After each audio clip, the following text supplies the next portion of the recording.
जय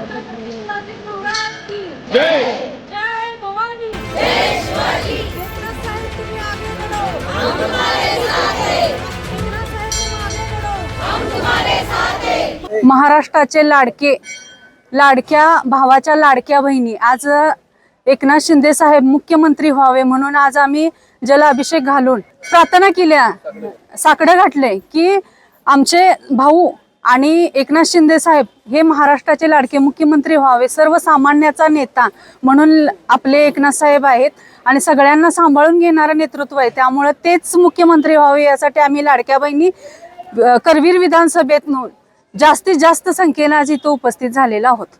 आमचे लाडके मुख्यमंत्री एकनाथजी शिंदे यांनी महाराष्ट्राचे मुख्यमंत्री होण्यासाठी आम्ही पर्यावरती गुरुदेव दत्त यांना साकडे घातलेले आहे की आमचे लाडके नेते सगळ्या बहिणींचे, महाराष्ट्रातल्या बहिणींचे लाडके नेते एकनाथजी शिंदे यांनी मुख्यमंत्री व्हावे अशी आमची सगळ्यांची इच्छा आहे। त्यासाठी आम्ही देवाला प्रार्थना केलेली आहे। श्री क्षेत्र पर्याय चिखली ते दत्त गुरु महाराज यांच्या चरणी प्रार्थना करायला आलोय की एक महायुतीचे मुख्यमंत्री साहेब एकनाथ शिंदे साहेबच व्हावे परत, कारण की लाडक्या बहिणींचा लाडका भाऊ अनेकदा मुख्यमंत्री व्हावा असे सर्व लाडक्या बहिणींची इच्छा आहे आणि अहोरात्र कष्ट करणारा असा भाव मिळायला बहिणींचे नशीब आहे। आणि आज प्रत्येक बहीण आपल्या भावासाठी साकडं घालायलेले दत्तांच्या चरणी की मुख्यमंत्री परत एकदा पुन्हा एकदा आम्हाला एकनाथ शिंदे साहेबच हवेत।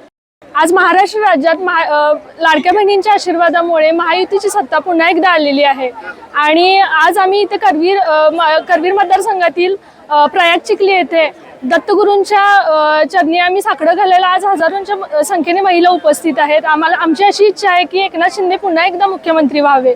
महिलांचे सक्षमीकरण करणे, त्याच्यानंतर समाजाच्या प्रत्येक घटकापर्यंत पोहोचणे ही त्यांच्यात क्षमता आहे, म्हणून आम्हाला असं वाटतं की त्यांनी पुन्हा एकदा मुख्यमंत्री व्हावं।